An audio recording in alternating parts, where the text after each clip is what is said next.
Hello and welcome to the next section where I will be talking about the main explosion. Now, when I was doing this, I had the main explosion. The original idea was to really break up this ground with bullet and have just the whole ground come up and explode. And I really wasn't getting what I wanted and I was pretty unhappy with it. So I ended up just, doing something a little bit more traditional with a shockwave and a large explosion. So I started here at the main element, and what I wanted is just a lot of variety because there's a lot of things that happen in explosions. So I wanted an interesting shape. In anime, I really like, they put these like shockwaves, and these happen in natural nukes where there's like a condensation layer between two different layers of air and where the nuke reaches. So this is obviously lowered, but I just like the stylized effect of a shockwave up here. I wanted trails. I wanted like these arms here. There's some stuff like really flying up, and this is rather unnatural, but it just gives it more of a shape. It gives it more direction, more impact, and more motion. And that's really what I wanted in this explosion is the impact. And so there's a couple ways of going about that is immediately starting the explosion big, like right here, and with time scale. So another thing I really like in explosions is the shockwaves, and really these guys wouldn't be past the shockwave. I think that's a little bit impossible. Uh, so this is sort of like the sonic boom or whatever, like a pressure wave, and that happens really quick. And so there's that, and then there's these guys right here, some trails. There's this pass right here, and I learned a lot about pyro, so a lot of this stuff really changed as I went. And like this, in this corner, I really like this motion in here. And I learned the value of disturbance. Disturbance is really what you want to get good with in a pyro sim. Like layer them up, and I'll show you how a couple do that. I think this is part of this shockwave. I have the nuke explosion, and then this shockwave is in another part.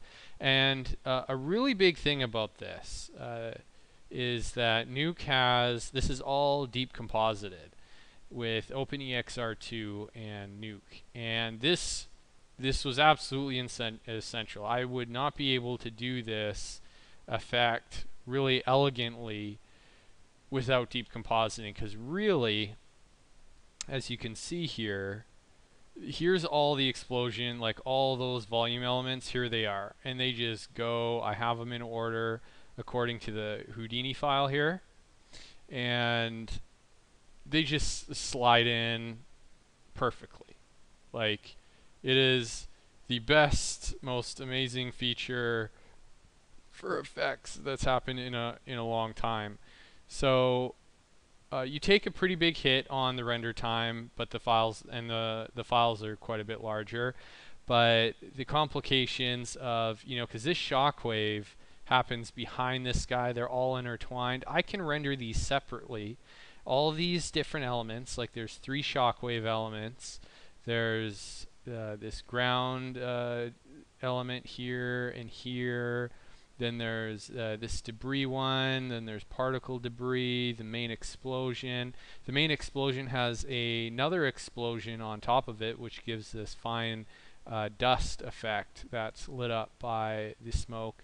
You can see this ring, it goes, here's pretty much the most perfect example. This ring goes, it slides in perfectly with this explosion, as do the trails. The trails map perfectly. Like you see this guy, then they go in and out of the explosion.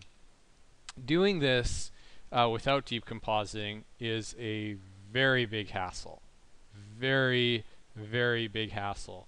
So I save a huge amount of time, and frankly I think the quality of the work now available with this that I can get out of volume renders with deep compositing is huge. So I really like this feature. So Houdini 13 now renders OpenEXR2, and Nuke 8 has the deep readers for it and can do the deep compositing.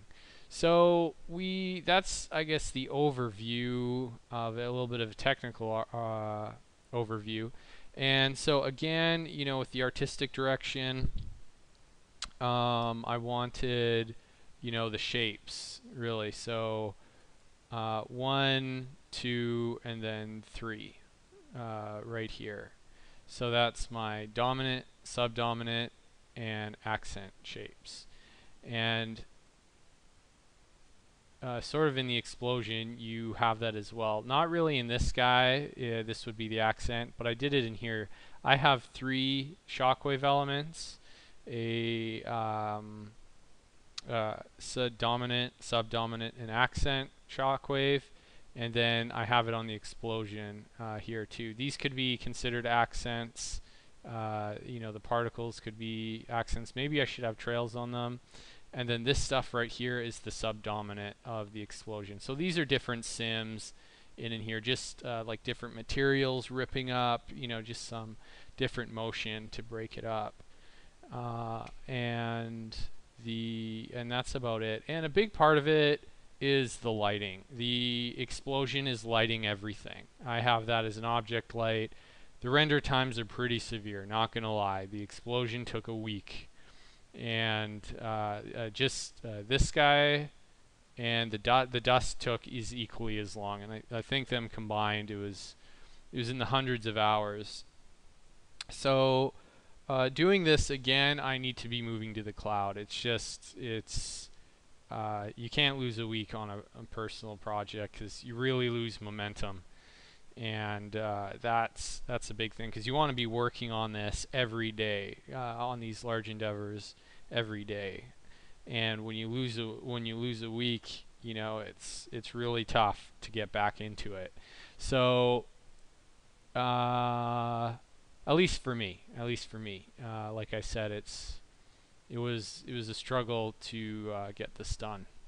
And it may not even be done. Okay, so alright, that's the explosion overview, and the first thing we're going to look at is the explosion. And I'm going to combine this with the dust, or this light smoke right here, because they're pretty much the same. They're copied. I copied the first sim, gave it a little bit more punch, a little bit more velocity, and so it pushed out a little bit further. Alright, so thanks for watching, and I hope you enjoy.